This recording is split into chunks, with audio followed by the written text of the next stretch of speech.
चलिए आज के क्लास में आप सभी का एक बार फिर से हार्दिक स्वागत है। हम लोग पिछला क्लास में पढ़े हैं क्या? लसा को समझ में आया है ना सब लोग? यस सर, बिल्कुल। लसा का निकालने की विधियां समझ में आ गया है। अब लसा में आगे बढ़ने से पहले हम पहले मसा को जानेंगे थोड़ा सा कि मसा क्या है और मसा निकालने की कौन कौन सी विधियां हैं। पहले हम मौखिक बोल दे रहे हैं कि देखिए जिस तरह से हम लोगों ने पढ़ा है लसा का डेफिनेशन बताओ, कौन कौन जानता है लसा का डेफिनेशन? लसा का डेफिनेशन एलसीएम छोटी संख्या जिनमें दी गई संख्या से भाग देने पर बस देखो लसा का डेफिनेशन का उल्टा है मसा का डेफिनेशन। जिनमें लसा का डेफिनेशन क्या है कि दो या दो से अधिक संख्याओं का लसा वह छोटी से छोटी संख्या होती है जिसमें उन दी हुई संख्या से अगर हम भाग दें तो पूरा के पूरा नहीं कट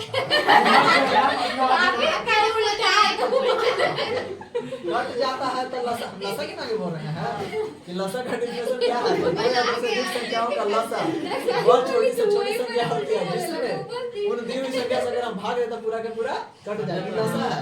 अब मसा का डेफिनेशन उल्टा है। क्या उल्टा है? ध्यान से सुनो कि मसा का डेफिनेशन है। देखो इसमें छोटी छोटी संख्या आया ना, इसमें छोटा नहीं आना है, इसमें बड़ा लेना है। यानी कि कहना क्या है कि दो या दो से अधिक संख्याओं का मसा वह बड़ी से बड़ी संख्या होती है। क्या होती है? बड़ी से। ओकरा में क्या था? ओकरा में, ओकरा से, एकरा में कहने ना एकरे से ओकरा में। कहने का मतलब क्या कि दो या दो से अधिक संख्याओं का मसा वह बड़ी से बड़ी संख्या होती है जिससे उन दी हुई संख्या में अगर हम भाग दें तो वह पूरा के पूरा कटेगा। समझ में आया बात? जी सर, बिल्कुल। दो या दो से अधिक संख्याओं का मसा वह बड़ी से बड़ी संख्या होती है जिससे उन दी हुई संख्याओं में अगर हम भाग दें तो वह पूरा के पूरा कट जाएगा। ठीक है? कहने का मतलब क्या है कि देखिए एग्जांपल डेफिनेशन लिख देंगे पहले। मान लेते हैं कि यहाँ पर हम ले लेते हैं 4, यहाँ पर ले लेते हैं 8, यहाँ पर ले लेते हैं 12 और यहाँ पर 16। अगर आपको कहता है ना कि इसका मसा क्या होगा, पूछता है अगर आपको कोई कि इसका मसा क्या होगा, तो डेफिनेशन हम क्या बोले कि दो या दो से अधिक संख्याओं का मसा वह बड़ी से बड़ी संख्या होती है जिससे इन दी हुई संख्याओं में अगर हम भाग दे तो पूरा का पूरा कट जाएगा। अब देखो इसमें बताओ कौन ऐसा हम बड़ा से बड़ा संख्या ले लें कि चारों को काट दे? 16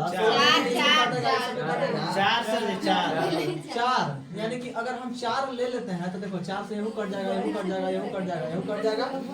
अच्छा 4 के नीचे हमारा 2 नहीं होगा, 2 तो हो सकता है लेकिन हमको क्या लेना है? बड़ा लेना है।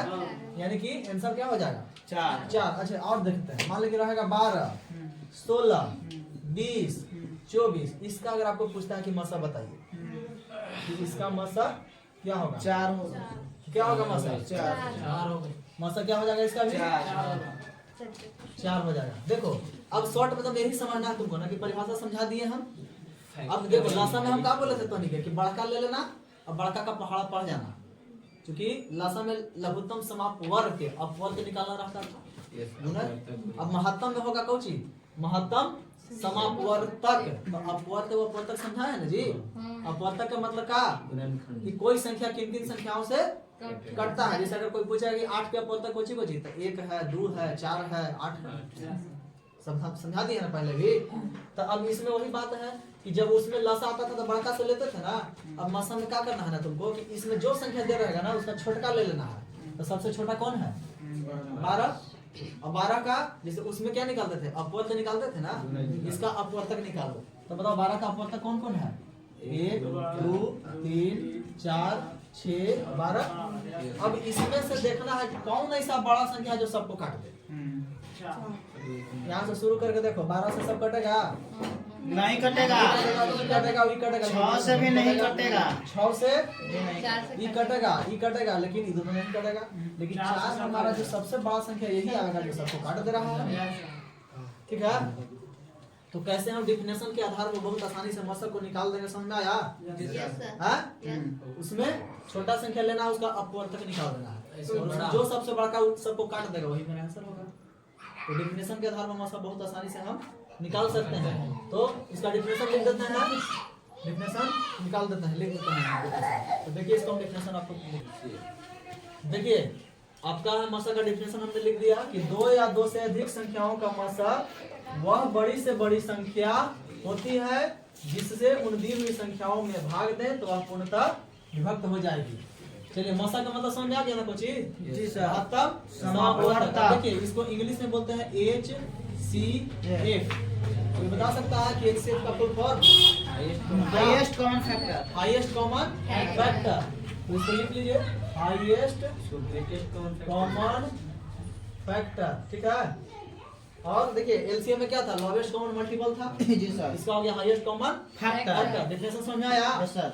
डेफिनेशन के आधार पर कैसे हम लोग मसा निकालेंगे समझ में आ गया ना? Yes sir. तो चलिए इसको उतारिए और इसके बाद हम लोग समझते हैं कि मसा को हम किन किन विधियों की सहायता से बहुत आसानी से निकाल सकते हैं। चलिए अब हम लोग देखते हैं मसा निकालने की विधियां। वो जानता है कि मसा किन किन विधि से निकालते हैं? यस। चलिए ठीक है, बढ़िया बात है, जानता है तो अच्छी बात है।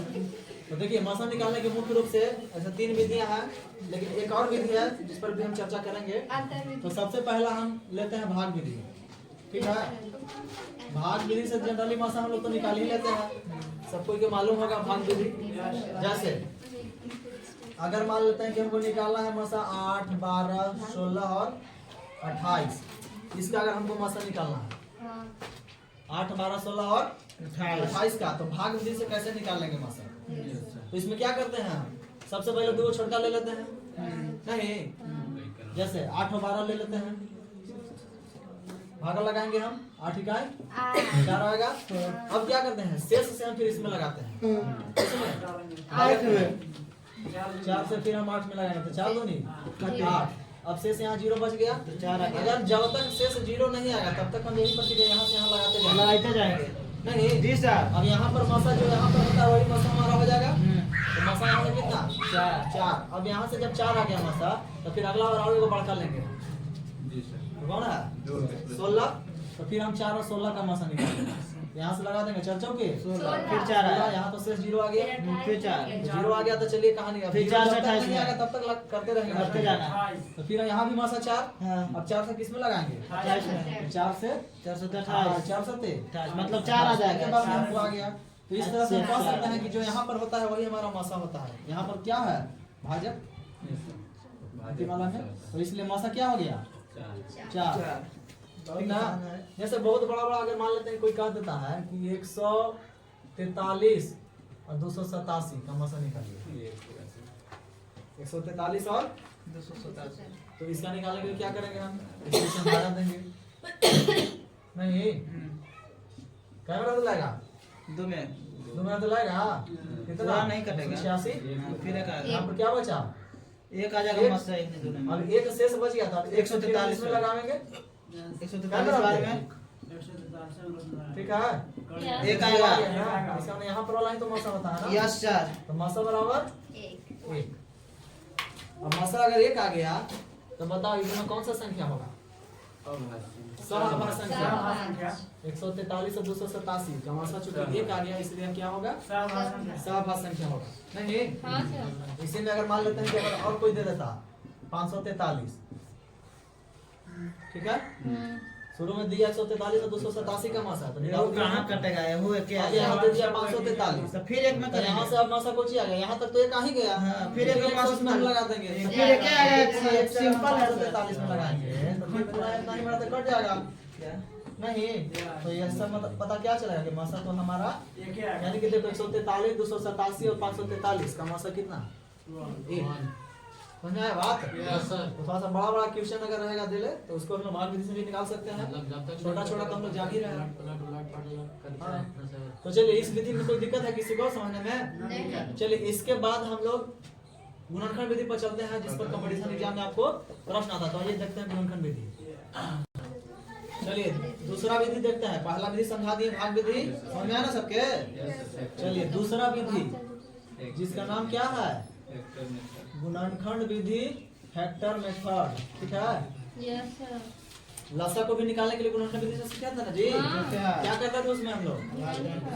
उसको अभाज्य गुणनखंड में तोड़ते थे, उसमें जो कॉमन मिलता था जो लेते थे उसका मिनिमम हाथ लेते थे ना, मैक्सिमम तो कर लेते सर। सब कोई बोल दिया हूँ। लसा में मिनिमम घात लेते हैं कि मैक्सिमम? मैक्सिमम का जो बचता है और ये ले लेते हैं या और ले लेते हैं? जो नहीं मिलता है वो लेते हैं और उसका भी मैक्सिमम घात ही लेते हैं। तो चलिए देखिए अब इसका हम लोग गुणनखंड विधि समझते हैं। जैसे एग्जाम्पल में अगर हम मान लिया जाए कि आपको कोई कह देता है कि 12, 16, 18, 20 और 24, ठीक है। 12, 16, 18, 20 और 24 का आपको अगर कह दे कि मासा निकालिए, ठीक। तो सबसे पहले गुणनखंड विधि से जब मासा निकालने की बात आएगा तो सबसे पहले आप सबको क्या करना है आपको कि अभाज्य गुणनखंड में तोड़ देना है। जैसे 12 को क्या लिख सकते हैं 4 गुना 3, तो 4 गुना 3 का मतलब क्या, 2 के पावर 2 गुना 3। 16 को क्या लिखेंगे जी, 2 के पावर 4। 18 को क्या लिखेंगे हम, 2 गुना 9, यानी कि 2 गुना 3 के पावर 2। अगर 20 को लिखना होगा तो 5 गुना 4,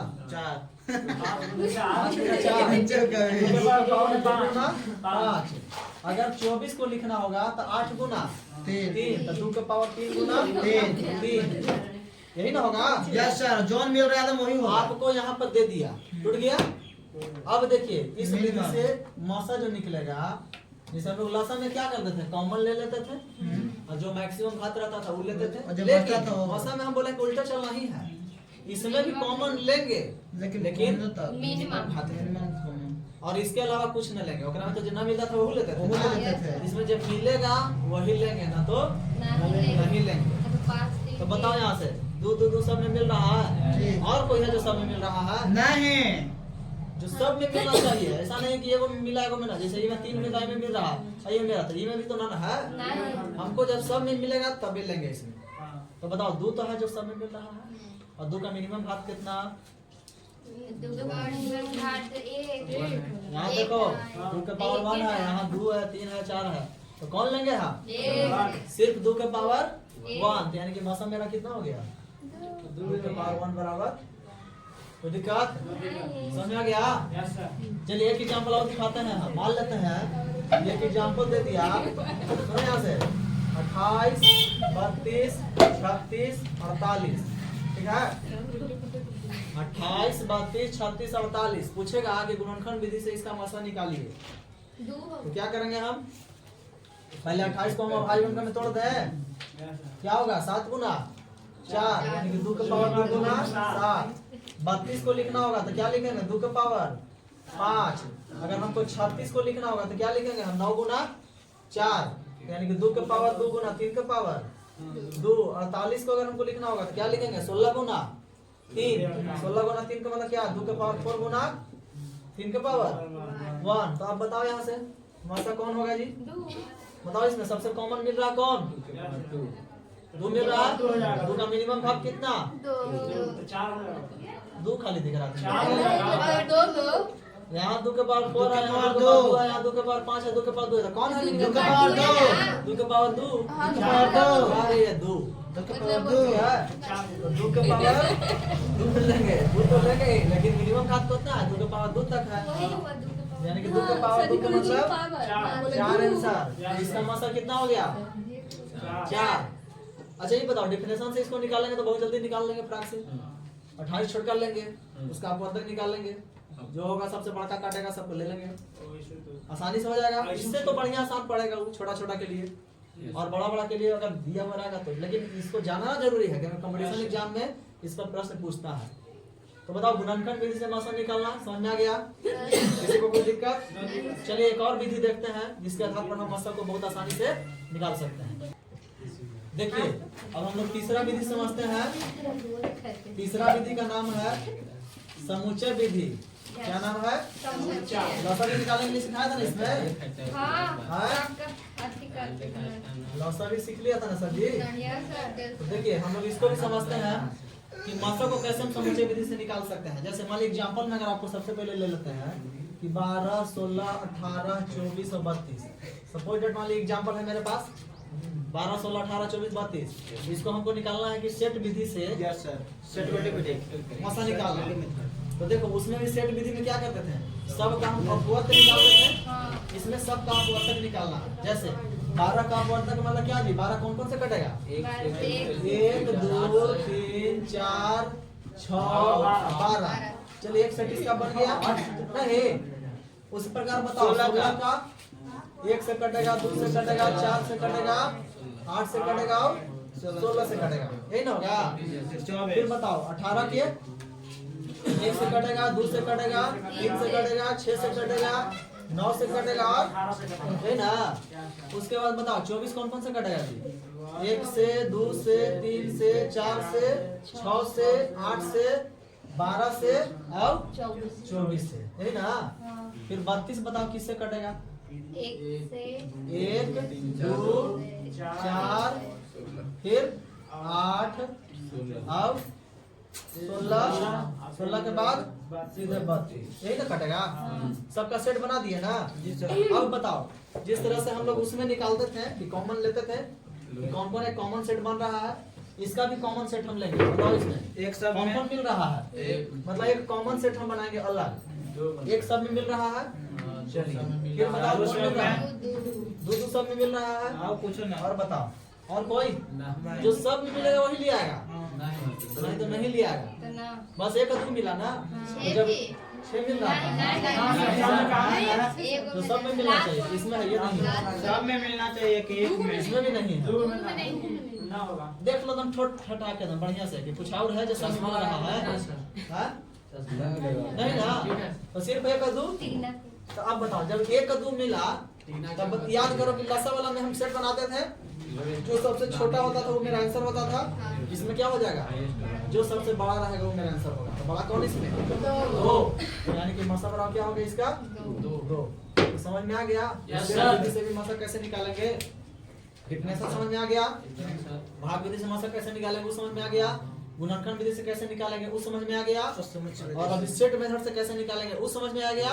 और एक और मेथड है जो तुमको बहुत आसान लगेगा, इसको हम अंतर विधि कहते हैं, लेकिन अंतर विधि पर चर्चा हम करेंगे नेक्स्ट क्लास में, ठीक है। तो आज के लिए हम इस क्लास को यहीं पर पोस्टपोन करते हैं। समझ में आ गया ना सबके? तो चलिए मिलते हैं नेक्स्ट क्लास में नेक्स्ट वीडियो के साथ। धन्यवाद। अच्छा इसका जो हम लोग पढ़ रहे हैं मसा निकालने की विधियां। 3 विधि हो चुका है ना? जी सर। पहला विधि भाग विधि, दूसरा विधि से मसा निकालना और तीसरा सेट विधि समुच्चय विधि से निकालना मसा।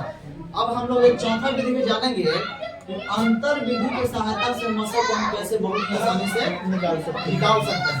जैसे उदाहरण से हम समझाना चाहेंगे। पहले मान लेते हैं कि एक एग्जांपल दे देता है 8 12 16, ठीक है। और एक एग्जांपल आपको दे देता है 25 और 50, ठीक है। एक एग्जांपल है 8 12 और 16 और एक एग्जांपल आपका 25 और 50 और एग्जांपल लेके दिखाना है। अब पूछेगा ना कि इसका मसा या इसका मसा हमको अंतर विधि से निकालना, तो हम सबसे पहले नियम बता देते हैं थोड़ा सा। 3 विधि जान रहा है सब कोई? ऐसा तो इसका बता देगा मसा क्या होगा। मसा इसका 25 सर 25 होगा। हाँ। नहीं यस सर। इसका हो जाएगा 4 हो जाएगा। सभी को पता है, लेकिन थोड़ा सा अंतर विधि से करने के लिए क्या करेंगे कि जब भी कोई भी 2 संख्या का पूछेगा अंतर विधि से मसा निकालना, तो अंतर का मतलब क्या हो गया? घटाव। उन दोनों संख्या को आपस में हम घटा देंगे, ठीक है। क्या करना है? जब भी कोई 2 संख्या दे रहेगा और बोलेगा कि इसका अंतर विधि से मसा निकालिए, तो हम क्या करेंगे? दोनों को घटा देंगे। अब घटाने के बाद जो संख्या हमको प्राप्त होगा, या तो संभावना होगा कि वह संख्या भी आंसर हो जाएगा, और नहीं तो कौन आंसर होगा कि जो उसका अपवर्तक आएगा ना, जो उसका अपवर्तक, किसका अपवर्तक? अंतर का। और उसका अपवर्तक में जो सबसे बड़ा अपवर्तक, दोनों को अगर काट देगा तो वही मेरा आंसर होगा।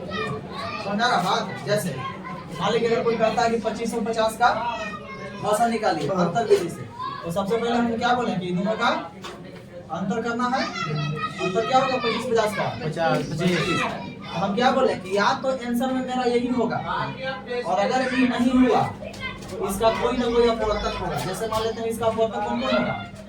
1 5 और 25 होगा ना।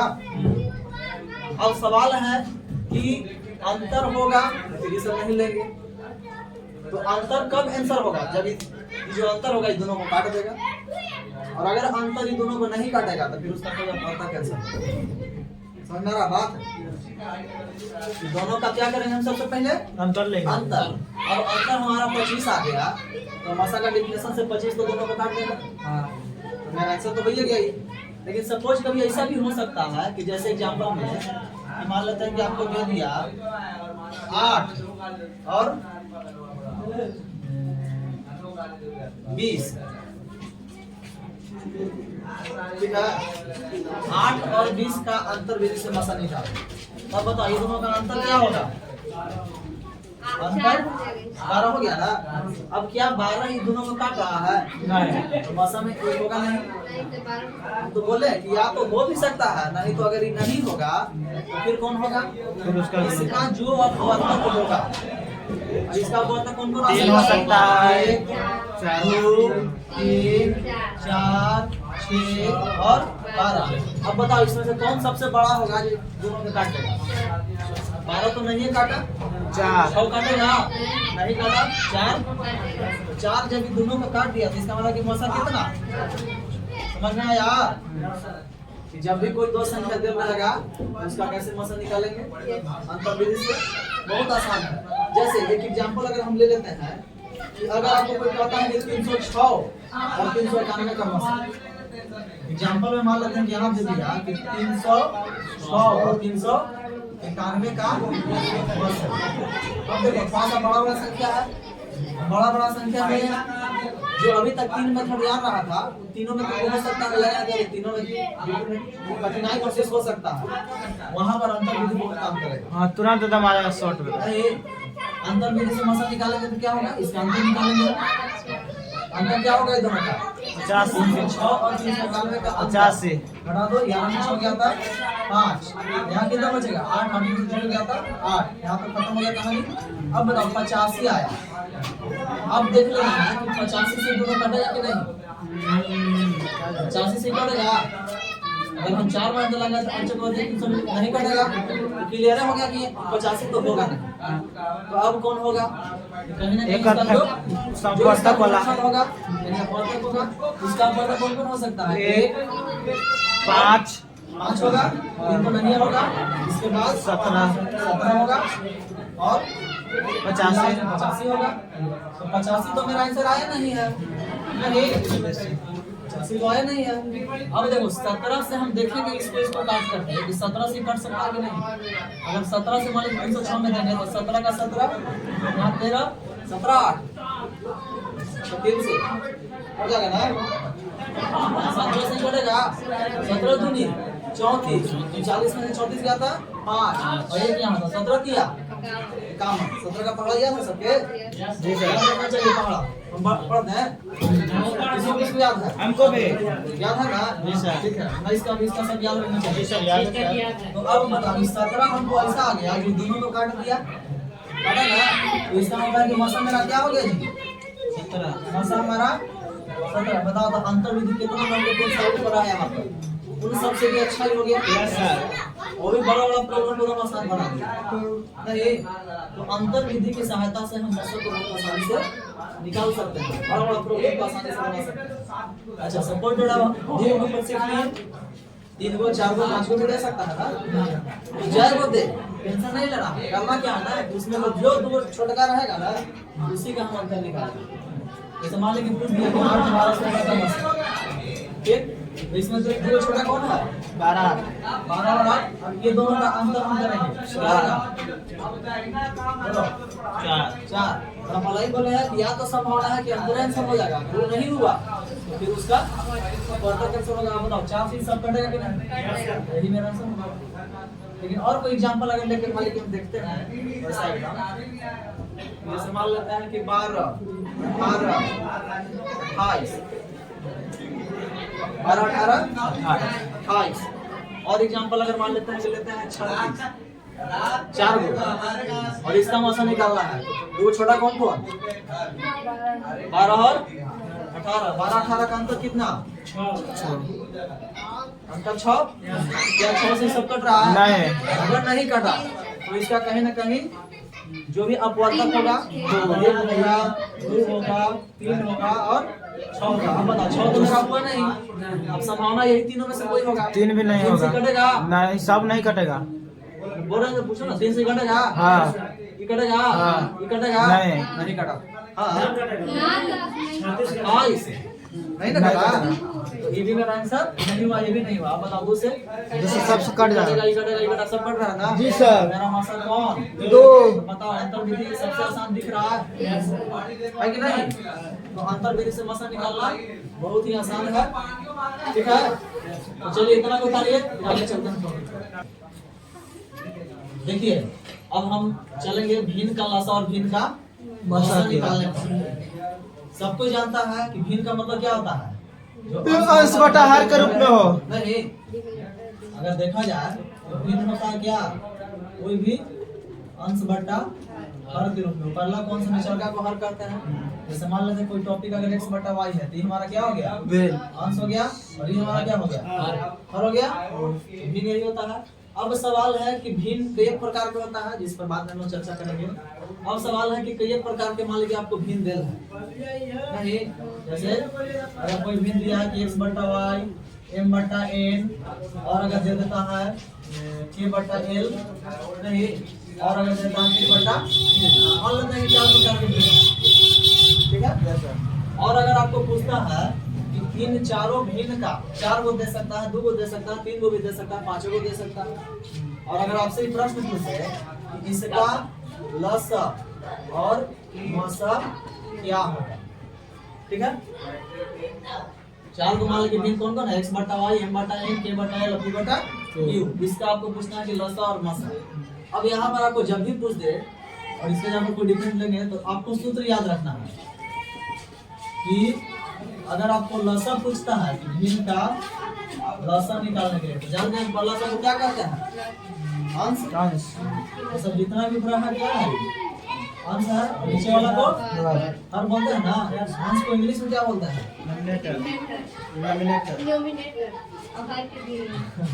ठीक है ना। चलिए अंश बटा हर याद रखना, नहीं इंग्लिश याद है तो कोई दिक्कत नहीं। तो जैसे भिन्न का लसा पूछेगा तो हमको क्या करना है ना कि अंशों का क्या? लसा। अगर लसा पूछा तो अंशों का लसा याद रहेगा, और हरों का मसा। तो हम लोग लसा और मसा तो सीख गए हैं ना निकालने के लिए। तो लसा मसा कैसे निकलेगा? यानी कि इस प्रकार के भिन्न में जब पूछेगा कि लसा निकालने के लिए तो हम लसा किसका किसका निकालेंगे? x, m, k और p का। x, m, k और p का लसा क्या होगा? ये तो चर राशि है, चर का मान जो दे रहेगा उसमें निकालेंगे हम, ठीक है ना। बस यही समझना है कि अंशों का लसा बटे हरों का मसा। और उसी प्रकार अगर इसका हमको पूछ देता है कि भिन्न का हमको मसा बताइए, भिन्न का क्या पूछेगा? मसा पूछेगा, तो हम क्या करेंगे? अंशों का मसा और बटा हरों का लसा। मतलब देखो याद करना बहुत आसान है। उपरला में यहाँ क्या पूछ रहा है? मसा। तो आंख में ऊपरला के मसा निकालेंगे, निचलका के उल्टा उसका मसा निकालेंगे। अगर ऊपरला लसा पूछ दिया तो ऊपरला के निचला यानी ऊपरे लसा निकल गया तो नीचे मसा निकलेगा। यहाँ मसा पूछ दिया तो ऊपरे मसा निकल गया तो नीचे लसा निकल गया। क्लियर है? यही सूत्र बस याद रखना है। इसके बाद चाहे कोई भी दिल में हमको आसानी से बन जाएगा। जैसे और एग्जांपल से हम समझाना चाहेंगे। मान लिया जाए कि यहाँ पर दे देता है 2 बटा 3, ठीक है। यहाँ पर अगर दे देता है 4 बटा 6, ठीक ना, और यहाँ पर दे देता है 8 बटा 18, ठीक। यहाँ पर दे देता है 12 बटे 36 नहीं 12 बटे, चलिए मान लेते हैं कि हम 28 ना 2 बटा 3, 4 बटा 6, हालांकि ये दोनों सेम हो गया, इसको बदल दें। अच्छा रहेगा इसका क्या दिक्कत है? इसी का सतत माने तुल्य भिन्न है, जब 2 3 4 6 कट जाएगा, ठीक है। अब यहाँ से 2 बटा 3, 4 बटा 6, 8 बटा 18 और 12 बटे 38। प्रश्न आपको दे दिया ना कि इसका लसा निकालिए और मसा निकालिए। क्या पूछेगा? लसा और मसा क्या होगा? तो जब जयू लसा हमको पूछेगा तो लसा निकालने के लिए क्या करेंगे हम? पहले बताओ। उपरला के लसा निकालेंगे तो 2 4 8 12 का लसा कितना होगा? 2 4 8 12 का लसा 24। सबको समझ आ रहा है कि होगा? बता दिया ना। इसका लेंगे बड़का, बड़का का पढ़ा पड़ जाएंगे, जो पहले का हमको आ जाएगा सबको काट देगा सबसे, यानी क्या हो जाएगा? उपरला के लसा हो जाएगा। अच्छा अब निचलका के मसा निकालेंगे हम, 3 6 18 और 38 3 हो जाएगा 9 कितना होगा? 1 होगा सर मास्टर, बताओ जी। 1 होगा 24 बटा मासा कितना? 1 काटिए ना, काट ही नहीं सकता है पूछ के पता 1 होगा। हाँ? एक कितना होगा मासा? एक। सबके कंफ्यूजन दूर हो गया। हाँ। ओवर कॉन्फिडेंस बनाना चाहिए ना कि हाँ हम दम जब मिल ही ना रहा था एक का एक तो सब में मिलेगा। कोई कितना मन तुमको डरावे डरना नहीं है, कोई कितना हदसावे हदसना नहीं है, कोई कितना उठावे उड़ाना नहीं है, क्योंकि तुम सेफ भी अपने है। ये तो 3 6 18 38 का मसा क्या हो जाएगा? कोई कितना कहेगा कुछ घुमा फिरा के कुछ दिमाग देत रहे, हम सीखले है ये तो हम बता रहे हैं ना। नहीं तो 3 देखो ये भी दिमाग लगाना 3 और 6 में तो मान लीजिए कॉमन नहीं लिखे था 3 यहाँ से मसा, और फिर 3 और 18 में भी 3 मसा, लेकिन 3 और 38 में कोई ना मसा 1 हो गया ना, यानी कि मसा क्या हो गया 1। तो लसा बराबर हमारा क्या आ गया 24 बटा 1 का मतलब क्या आ गया? इस तरह से भीम का हमारा लसा कितना आ गया 24। अब सवाल है पूछेगा कि नहीं, अब हमको बताइए इसका मसा क्या होगा? अच्छा मसा 1 बटा 24 होगा, मतलब 1 बटा 24 मसा हो जाएगा? नहीं सर, हाँ परला का मासा मसा नीचे परला का पूछिएगा। देखो सामने क्या होगा सर, मसा बराबर क्या बोले हैं? भीम का मसा बराबर अंशों का और सहारों का, तो मसा किसका किसका निकलेगा? 2 4 8 और 12 का मसा इसका कितना? 2 आएगा। 2 आएगा सर। 2 ठीक है। अच्छा 3 6 18 38 का लसा कितना? 3 6 18 38 का लसा, चलो पहले बताओ 3 6 18 का लसा कितना? 18 है ना, 18 और 38 का लसा बताओ कितना? 18 और 38 का लसा, अरे कुछ नहीं आया तो यूं करो, 18 को क्या लिख सकते हैं? 3 9 गुना 2 2 गुना 3 के पावर 2, और 38 को क्या लिख सकते हैं? 19 गुना 2 2 गुना 19, ठीक है। अब हम क्या बोले हैं? जो कॉमन मिलेगा जो भी, और नहीं मिलेगा जो भी। 2 गुना 3 कॉमन मिला 2 मिला, 3 नहीं मिला तो 3 का स्क्वायर लिया आएगा, 19 लिया आएगा, इतना ही होगा क्या इसका? होगा, यानी कि 2 गुना 3 के पावर यानी कि 9 9 2 नहीं 18 18 गुना 19 होगा इसका। समझा ना बात? 18 गुना 19 क्या हो जाएगा? लसा। तो बताओ मसा 2 और नीचे में लसा कितना? 18 गुना 19, 2 से 9 गुना काट दे, यानी 1 बटा 9 गुना 19 का मतलब कितना? 19 का पढ़ा याद है? 19 खतरा से होता है 1 बटा 171 आंसर। बताओ कोई दिक्कत किसी को? नहीं सर, कभी भी नहीं। हमारा प्रॉब्लम दूर हुआ कि 1 बटा 24 बटा 1 अगर इसका है तो 1 बटा 24 नहीं होगा। क्योंकि हमको दिमाग में यहाँ देखना है, सूत्र लगाना है। भीम का मसा बराबर अंशों का मसा बटे हरों का लसा। समझा क्या बात? अब आसानी से कोई भी अगर किसी प्रकार का कितना भी भिन्न जगह तो हम भिन्न का लसा और मसा निकालना समझ गए ना? जी सर। तो चलिए हम चलते हैं अलग टॉपिक पर। होना चाहिए देखिए तुरंत का वीडियो अब हम लोग के पास टॉपिक है, अभी हम लोग सीखे भिन्न का लसा और मसा निकालना सीखे ना जी। अब हम लोग सीखेंगे कि अगर कोई संख्या दशमलव में अगर है, अगर उसका लसा और मसा निकालना है तो हम कैसे निकालेंगे, यानी कि दशमलव संख्याओं का लसा और मसा निकालना हम लोग अब सीखेंगे। ठीक है, जैसे एग्जांपल हम दे रहे हैं कि एक एग्जांपल है, मान लीजिए कि एग्जांपल में दिया 0.361.2 0.361.2 और 4.1, ठीक है। इसी का क्या निकालना है? लसा भी निकालना है और इसका मसा भी मसा भी निकालना है, ठीक। यानी कि दशमलव संख्याओं का लसा और मसा निकालना कैसे हम लोग आसानी से सीखेंगे। प्रश्न आपको आता है इसमें, तो देखो अभी हम जस्ट पढ़ाए हैं कि भिन्न का लसा और मसा निकालना। टेक्निक हम बता रहे हैं कि इसको दिमाग लगा कैसे कैसे निकाला जा सकता है। एक तरीका है, जो फर्स्ट तरीका हम लोग क्या करेंगे कि इसको सबको हम भिन्न में बदल दे सकते हैं। नहीं, जैसे अगर इसको लिखेंगे तो हम लिख सकते हैं ना 36/100। अगर इसको लिखेंगे तो हम लिख सकते हैं 12/, इसको लिखना होगा तो क्या लिखेंगे 48/10, और काट के छोटा कर सकते हैं। अगर तुमको मन नहीं भी काटेंगे तो क्या करेंगे, भिन्न में बदला गया ना। और अभी हम लोग सीख लिए हैं कि भिन्न का लसा और मसा निकालना, तो उस हिसाब से अगर लसा पूछेगा तो परला के लसा निकालेंगे निचलका के, और मसा पूछेगा तो परला के मसा निकालेंगे निचलका के लसा। ये तो टेक्निक हम बता दिए हैं, निकल जाएगा आसान से। चलो बताओ पहले इसी के हिसाब से, अगर इसका हमको लसा निकालना हो तो कितना आएगा लसा ऊपर ला के 36 12 48 का लसा कितना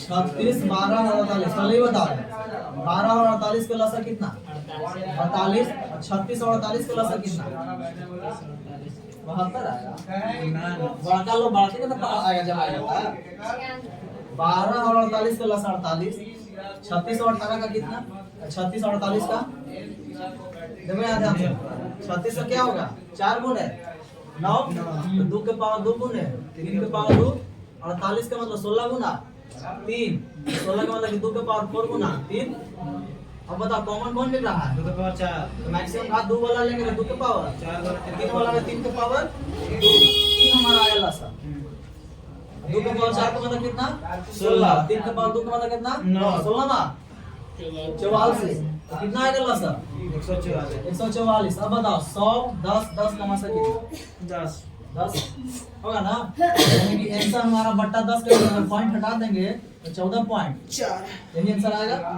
लासा मासा के केस में मासा के केस में ऊपरला के मासा 36 12 48 का मासा कितना छोटा से बताओ छोटा कौन है 12 का तो 3 सब कट रहा है हां कि मासा क्या हो गया 12 अब बताओ 100 10 और 10 का लघुत्तम कितना 100 ठीक है यानी कि इस तरह से हम लिख सकते हैं 0.12 आंसर एक तरीका ही हुआ लेकिन अगर हम चाहते हैं कि नहीं हम इस समय ऐसे नहीं बदलना चाहते हैं डायरेक्ट निकालना चाहते हैं ठीक है तो उसका दूसरा तरीका है कि देखो 0.36 है 1.2 है 4.8 है तुमको जो आसान लगेगा बनाना ठीक है बताओ कि दशमलव के बाद मैक्सिमम कितना अंक है मैक्सिमम 2 अंक यहाँ 2 अंक यहाँ पर 1 अंक है यहाँ पर 1 अंक है तो जितना मैक्सिमम अंक रहेगा सब उतना ही मैं बदल दूँ जैसे पहला हमारा क्या है 0.36 है अगर ये 1.2 है तो हम इसको ऐसे लिख सकते हैं 1.20 लिखने से कोई फर्क नहीं पड़ेगा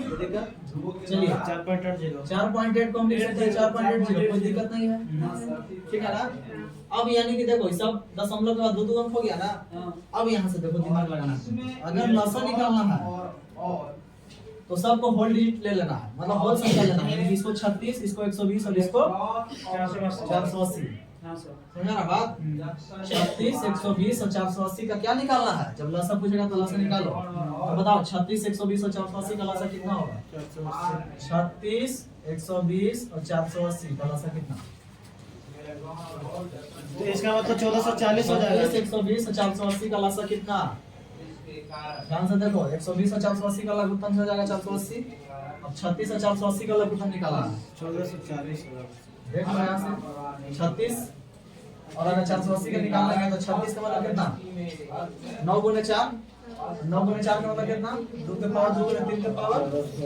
ठीक है ना अच्छा 48 गुने 10 ही होगा तो स्टेप बाय स्टेप तोड़ के बहुत आसानी से निकालेगा इसको 16 गुना 3 लिख सकते हैं 16 गुना 3 का मतलब क्या 2 के पावर 4 गुना 3 इसको चाहेंगे तो 2 गुने 5 बराबर हम पहले समझा चुके हैं 2 के पावर 5 गुना 3 गुना 5 यानी फाइनल यही है 36 ही हो गई ये दोनों का तो पहले निकाल लिए हम ये दोनों का 480 अब इसका निकाल के दिखा रहा है तो 36 में ही फैक्टर हुआ 480 का ही फैक्टर हुआ बताओ कॉमन कौन 2 मिल रहा है ना 2 का मैक्सिमम क्या कितना 2 के पावर 5 उसके अलावा 3 भी मिल रहा है तो 3 का मैक्सिमम कितना प्लस में जो नहीं मिलेगा वो मिलेंगे यानी कि इतना लघुत्तम होगा 2 के पावर 5 का मतलब कितना 32 और 32 गुने 9 9 बचे 48 यानी कहने का मतलब क्या 32 गुना 9 गुना 5 32 बचे 160 होगा ना और 160 गुना 9 अगर करेंगे तो 16 में 1440 आएगा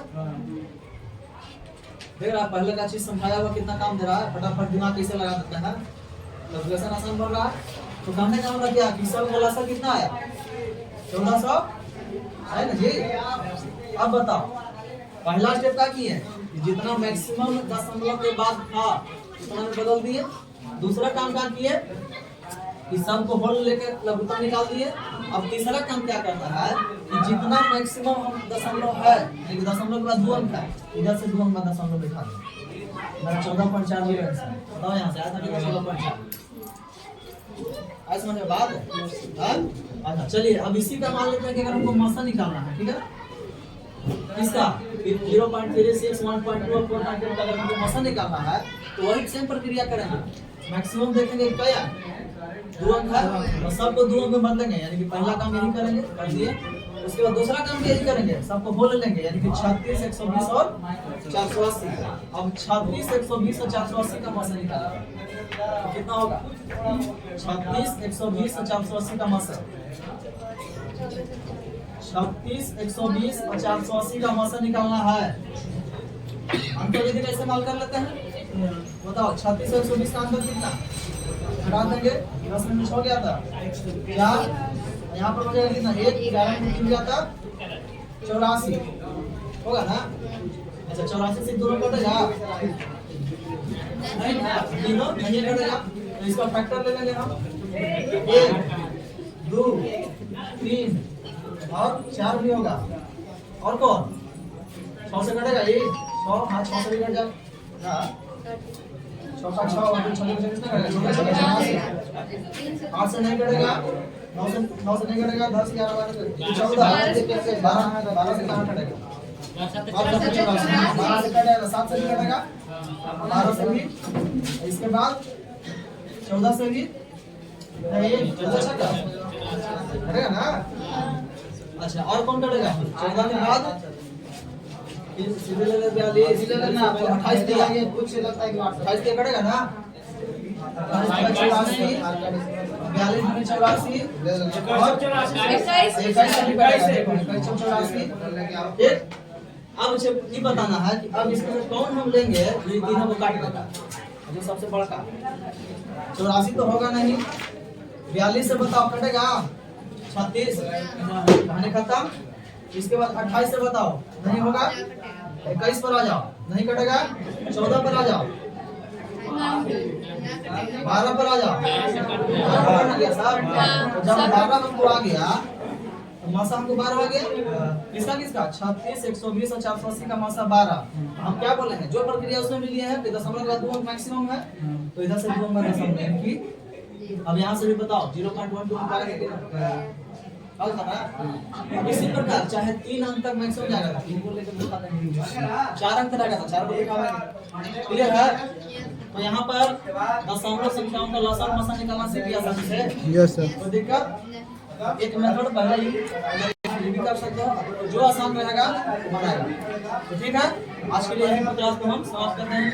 अब अगला टॉपिक अगला क्लास।